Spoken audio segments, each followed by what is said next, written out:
युवा विकास तर्फे सांगली पंढरपूर सायकल वारी संपन्न।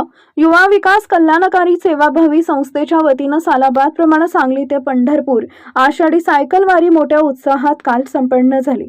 पहाटे 5 वाजता विजयनगर चौक सांगली येथून या वारीला सुरुवात झाली।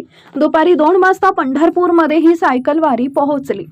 प्रदूषण मुक्त, इंधन बचत, स्वच्छ पर्यावरण, निरोगी जीवन, कुठलाही जातीभेद न करता सुखी समाधानी जीवन जगावं हा संदेश देण्याच्या उद्देशाने गेले 7 वर्ष झालं या वारीचं आयोजन केलं जातं, अशी माहिती संस्थेचे अध्यक्ष युवराज शिंदे यांनी दिली आहे। या वारीमध्ये चंद्रकांत सुतार, जालिंदर पारणे, पांडुरंग शिंदे, राजकुमार पेडणेकर, जयंत निरगुडे, भारती पाटील, ललिता घाडगे, हेमा मदने, मनीषा चव्हाण, आदर्श पेडणेकर, विमल शिंदे, अमृता निरगुडे, शामली निरगुडे इत्यादींनी सहभाग घेतला। डॉक्टर श्रीकांत भोसले, उदय वार्ता न्यूज, मिरज तालुका प्रतिनिधी।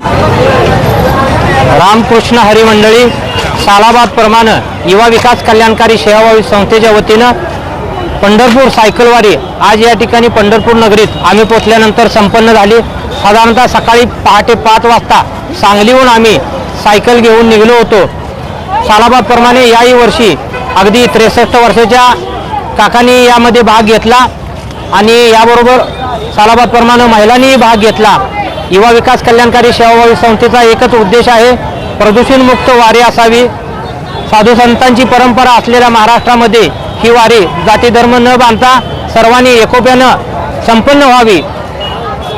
याच वारीचा काम व्यवसाय यातून वेळ मिळावा यासाठी ही सायकल वारी आपण दरवर्षी आयोजित करतो। या ठिकाणी सर्व महिला भगिनी सहभाग घेतला, त्यांचाही संस्थेच्या वतीने आभार। नेहमीच आपण यापुढेही विठुरायाच्या चरणी असत सातत्यानं प्रत्येक वर्षी येऊन ही वारी संपन्न करूया। आज या ठिकाणी पंढरपूर नगरीमध्ये आल्यानंतर शेतकऱ्यांचा राजा असलेला विठोबा यांच्याकडे संस्थेच्या वतीने एकच मागणं असेल, यावर्षी समाधानकारक पाऊस व्हावा आणि चांगल्या पद्धतीची शेती पिकावी, हीच संस्थेच्या वतीने आशा व्यक्त करतो। सहभागी सर्वांचं परत एकदा शतश आभार, धन्यवाद। रामकृष्ण हरी।